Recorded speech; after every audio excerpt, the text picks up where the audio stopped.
Assalamualaikum warahmatullahi wabarakatuh. Halo sobat sehat, selamat datang kembali di Kevi Channel. Oke, sekarang kita akan membahas tentang informasi kesehatan.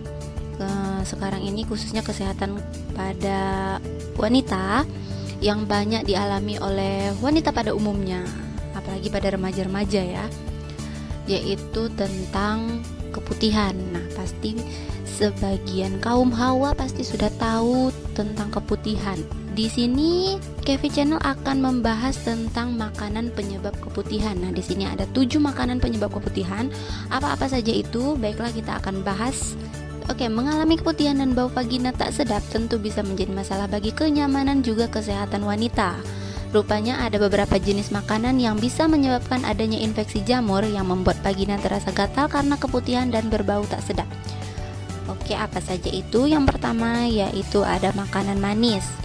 Nah, makanan manis ini menurut Christine Graves, seorang ahli obstetrik dan ginekologi, gula menjadi salah satu yang bisa memunculkan pertumbuhan jamur di vagina. Jadi kalau kita terlalu banyak mengkonsumsi gula, itu akan mempengaruhi kelembapan pada vagina. Sementara vagina itu tidak boleh terlalu lembab dan tidak boleh terlalu kering juga. Jadi kalau misalkan kita terlalu banyak mengkonsumsi gula, maka itu akan menyebabkan tingginya zat keasaman pada area kewanitaan sehingga mengganggu stabilitas kesehatan pada vagina. Nah, infeksi itu tuh disebabkan oleh jamur yang dinamakan jamur candida. Nah, gejala keputihan itu biasanya disebabkan oleh jamur kebanyakan ya. Oke. Terus yang kedua ada alkohol. Nah, mengkonsumsi alkohol juga sangat mempengaruhi kesehatan organ intim. Jadi mengkonsumsi alkohol itu harus dibatasi. Kalau misalkan bagi para ladies, bagi para perempuan-perempuan yang sering mengkonsumsi alkohol itu biasanya harus dibatasi. Kenapa harus dibatasi? Karena sering mengkonsumsi alkohol ini bisa menyebabkan vagina menjadi kering ya. Itu berbanding terbalik dengan kita mengkonsumsi makanan manis tadi gitu. Kalau misalkan kita banyak mengkonsumsi alkohol, itu bisa mengganggu keputihan. Terus juga kita bisa menjadi dehidrasi dan vagina akan sulit untuk memproduksi pelumas yang dibutuhkan. Nah, itu dia. Terus selanjutnya ada kopi. Nah, gimana nih bagi yang pencinta kopi? Hati-hati juga ya, karena mengkonsumsi kopi secara teratur dikaitkan dengan meningkatkan resiko infeksi pada vagina. Jadi mengkonsumsi kopi itu kalau misalkan kita itu konsumsinya secara berlebihan, sebetulnya apapun yang dikonsumsi secara berlebihan itu tidak baik ya.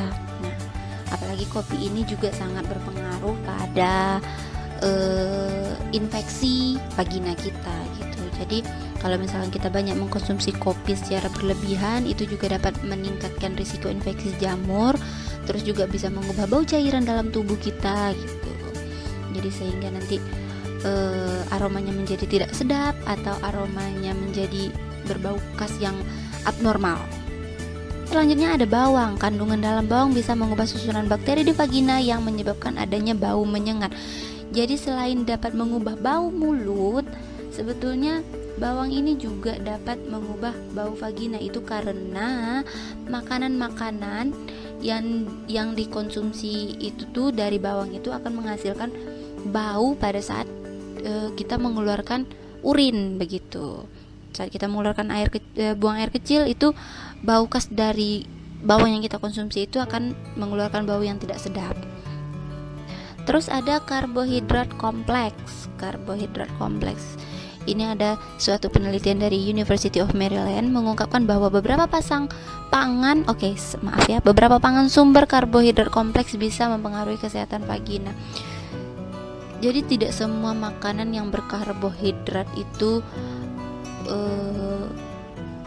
ada positifnya gitu loh. Jadi ada makanan yang misalkan ada beberapa makanan yang tidak boleh kita konsumsi secara berlebihan.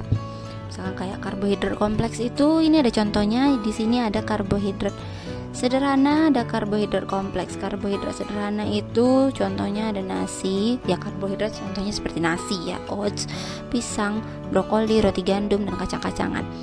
Nah, kalau misalkan kita konsumsi terlalu banyak, terlalu berlebihan, atau makanan-makanan yang digoreng, itu tuh bisa menjadi pengaruh bagi kesehatan vagina. Terus ada asparagus. Asparagus ini juga tidak boleh dikonsumsi berlebihan karena pH pada vagina itu bisa berpengaruh kalau kita konsumsi asparagus secara berlebihan. Kalau misalkan asparagus ini banyak dikonsumsi secara berlebihan, itu tuh bisa mempengaruhi pH. Kemudian juga dia akan meningkatkan infeksi bakteri di organ intim. Terus juga bisa terjadi masalah-masalah lainnya, bisa menyebabkan keputihan yang gatal-gatal juga. Kalau sudah gatal berarti itu sudah abnormal keputihannya ya. Selanjutnya ada makanan tinggi lemak. Makanan tinggi lemak itu seperti makanan yang digoreng. Kita kan nggak tahu makanan yang digoreng-goreng itu tuh, apalagi yang di luar, minyaknya itu digantikah, atau misalkan makanan yang digoreng itu sudah berapa lamakah, kita kan tidak tahu. Jadi makanan yang tinggi lemak itu juga sangat berpengaruh pada organ intim kita juga. Jadi makanan yang digoreng rupanya itu dikaitkan dengan kemungkinan infeksi bakteri di organ intim wanita. Makanan tinggi lemak membuat tubuh tidak tercukupi asupan zat gizi harian yang disarankan. Maksudnya itu tidak semua makanan gorengan-gorengan itu atau makanan-makanan cepat saji itu semuanya mengandung protein atau semuanya mengandung makanan yang bagus untuk tubuh gitu loh. Asupan tubuh itu tuh harus tercukupi juga. Jadi kalau misalkan makanan tinggi lemak atau kita bergantung pada makanan tinggi lemak, makanan siap saji, itu belum tentu bisa menutupi asupan gizi harian kita. Jadi kita itu juga butuh asupan zat harian yang cukup untuk tubuh. Begitu. Itulah 7 makanan yang mengandung atau menyebabkan infeksi pada vagina, yang menyebabkan vagina bisa jadi gatal-gatal. Nah, di video berikutnya juga akan kita bahas nanti makanan apa sajakah yang sehat untuk vagina, atau makanan apa sajakah yang mempunyai sisi positif gitu untuk dikonsumsi agar menjaga kesehatan organ intim pada wanita juga. Nanti akan kita bahas video selanjutnya. Nah, bagi teman-teman semuanya yang menyukai video ini, jangan lupa di like, komen, dan subscribe gitu.